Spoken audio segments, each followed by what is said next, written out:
Now let's go back to the contract and some things you got to know. So when you're doing a house and you're trying to buy a house, there's some things you don't want to do. So first of all, if you're going to get a loan, do not change jobs during the process of buying a home. You'll lose the deal because the underwriting needs to verify employment, and they can't verify employment. They need, I think, 2 or 3 months of verified employment to buy a home.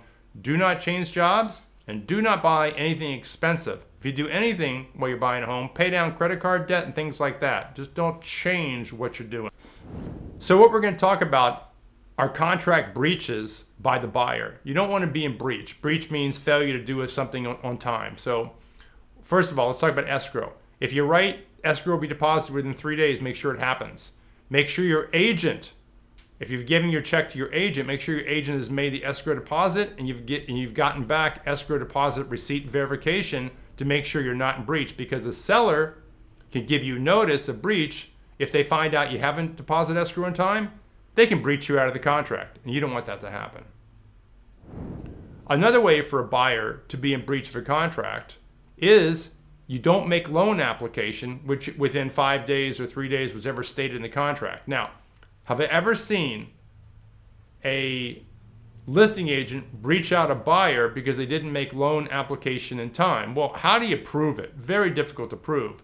But for all practical purposes, just make sure you make every effort possible to give your mortgage broker, if you're getting a mortgage, all the necessary documents within 5 days of making the contract. Now, we've already talked about loan application. It's important. But the most important part about getting the financing done in place for you as a buyer is the loan approval timeline. So typical default for the Florida Firebar contract is 30 days. So sometimes I request that in 20 days. Loan officers or lenders can give me the loan approval for a buyer within 20. I do it for particular reasons. But the default timeline is 30. Most often, I see 30 days for loan approval to be given to the seller. So we're talking about the Firebar as-is contract. We're talking about the loan approval deadline. So let's say we're coming up against the deadline. You as the buyer have not received the loan approval from your lender. So you have a choice to make here. You can give notice to the seller that you're going to continue on with the transaction without the loan approval. You've got that right within the 4 corners of the contract to do so. The seller cannot breach you out if you say that or give notice to the seller that you're going to continue on. But here's the warning. You have to make sure you can close the loan, because if you don't get the loan, your escrow becomes at risk and you might lose the escrow if you don't close.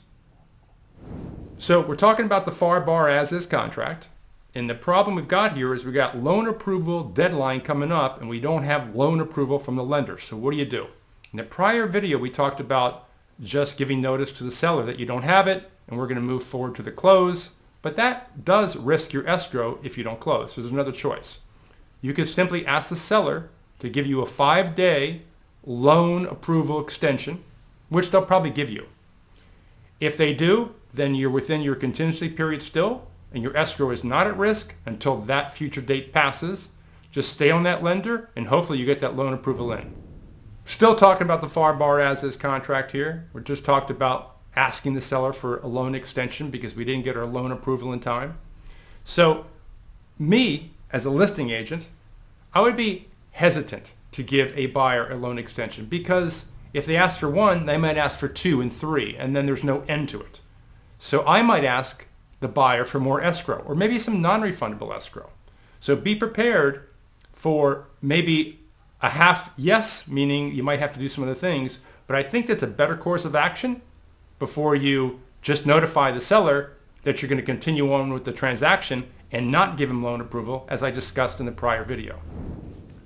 Now there's another part about closing a transaction with the as-is Firebar contract that needs to be discussed. It's what happens if you get to a closing and you're not ready. Something happens. Either your loan's not ready, the closing disclosure from your lender is not in. A lot of things happen in the last minute that cause delays.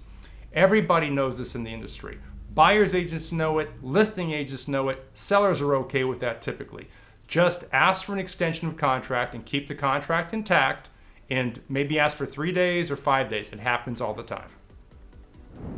I hope this video series on buying a home has helped you.